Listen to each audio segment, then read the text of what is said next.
بذكر الله ترتاح القلوب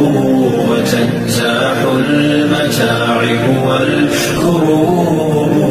وتنزل رحمة الغفار غيثا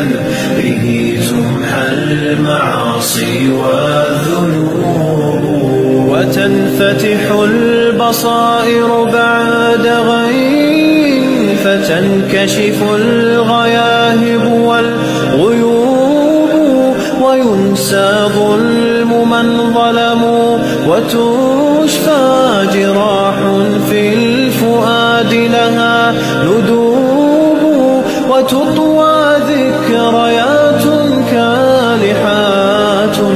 لها في الصدر إن نشرت نعيب بذكر الله ترتاح القلوب